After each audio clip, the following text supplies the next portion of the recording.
Om Namo Bhagavate Vasudevaya.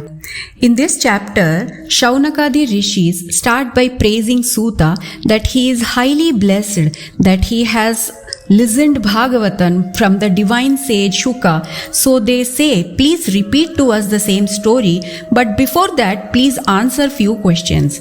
In which particular yuga was the discourse held, and at what place, and what was the occasion for it?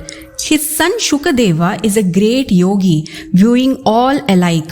We heard about an incident of Sri Shuka when he was going to retire to a forest as a recluse and Vyasa was following his son.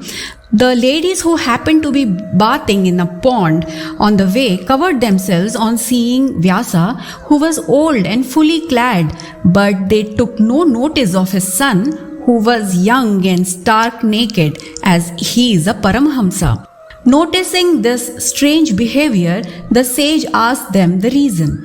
The ladies told him that he was still alive to the difference of gender, but not so his son, whose vision was faultless, who perceived no difference at all between a male and female. So Shaunaka Rishi asked Suta that Sri Shuka, being in that exalted state, he doesn't even stay at a house for alms for more than the time it takes in milking a cow. So Shaunaka asks, if he goes at a house for bhiksha, it's not for the want of food. His presence itself purifies that house, and that house becomes a tirtha kshetra. So since he doesn't stay at a place for long, how does he happen to stay at a place for few days and recited Bhagavata Purana to the royal sage Parikshit? And the next doubt was, O Suta, they say King Parikshit was counted among the foremost devotees of the Lord. Kindly narrate to us the story of his most wonderful birth and doings. Why did that emperor take his seat on the banks of Ganga with a vow to fast till death, leaving all his riches and fortune? So now Suta starts to answer their questions one by one. In the Dwapar age, the great yogi Vyasa, who is a part manifestation of Sri Hari, was born of Satyavati through the sage Parashara. One day, after taking his bath in the sacred water of Saraswati, he sat in a lonely place.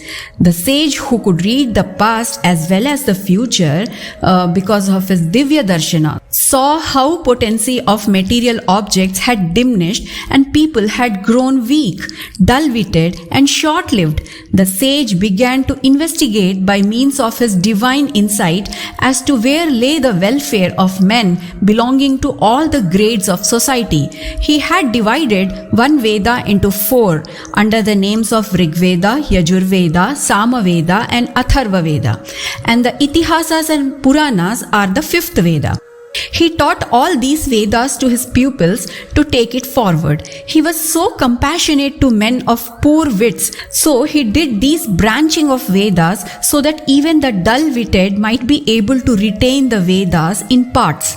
Seeing that the women, the Shudras, the Kshatriyas and Vaishyas were debarred from hearing the Vedas, Vyasa was good enough to compose Mahabharata in order that women and others too might attain blessedness through the same.